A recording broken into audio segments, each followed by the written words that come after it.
ఈరోజు మధ్యాహ్నం 12 గంటలకి అట్లా మా షాప్లోకి బట్టలు కొంటామని చెప్పి ఫస్ట్ ఒక ఇద్దరు, తర్వాత ఒక ముగ్గురు, ఐదుగురు ఆడోళ్ళు రావడం జరిగింది. నేను పని మీద బయటకు వెళ్ళడం జరిగింది. అప్పుడే మా అమ్మ మా అక్క ఇద్దరు, మా అమ్మని మా అక్కకి ఇద్దరిని తువ్వాలలు జాకెట్లు కావాలని చెప్పి ఇక్కడే కౌంటర్ దగ్గర ఆపేసి ఒక ముగ్గురు నలుగురు ఆడోళ్ళు లోపలికి వెళ్ళి అక్కడ మా చీరలు చూస్తామని చూసుకుంటూ ఒకరి తర్వాత ఒకరు దొంగతనం చేయడం జరిగింది. అట్టి చీరలు వాళ్ళు చీరలు కాబట్టి లోపల పెట్టుకోవడం జరిగింది.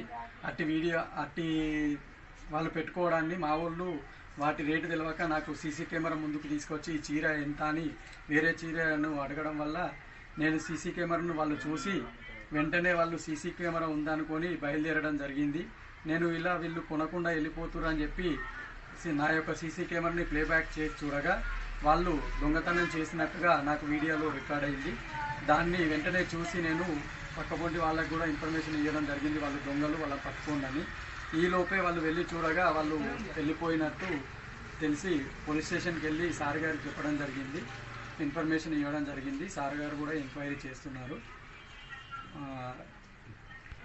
ఎంక్వైరీ చేస్తామని ఎస్ఐ గారు మాకు హామీ ఇవ్వడం జరిగింది.